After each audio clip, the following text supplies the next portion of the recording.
the reports were very, very disturbing of disappearances, of killings, of torture, of ill treatment, and of many people who have fled seeking asylum in the West. The problem is more the broader sense of lawlessness in the North Caucasus in general and in Chechnya in particular. It's not only lesbians and gays who are persecuted in Chechnya, it's human rights defenders and journalists and others. So there's a broader issue of impunity for human rights violations in their region.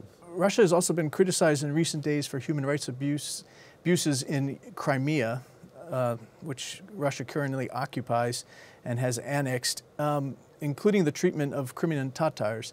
Now, is it true that you've been blocked from going to Crimea by Russian authorities? The Russian authorities have not cooperated with my office since my last trip to Crimea, which was in September of 2014. I was allowed, they facilitated my work back then, but they were very unhappy with the report I published afterwards, because we looked at things such as enforced disappearances and pressures on Crimean Tatars, on journalists and others.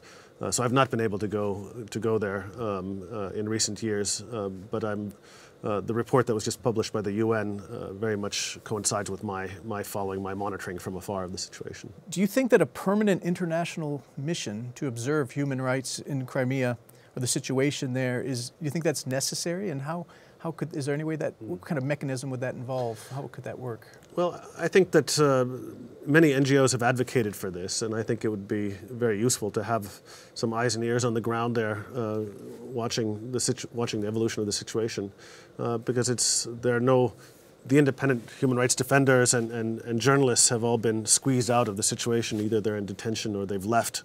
So it's very difficult to follow developments on the ground there, especially if we don't have access. So I'm for any human rights monitoring in Crimea, whether it be by internationals or by locals or by Russian human rights defenders or by Ukrainian human rights defenders. Anybody who can get access and monitor the situation on the ground, I think, is a good thing. I think the worst thing that we can do to the people of Crimea is leave them in isolation from the broader world.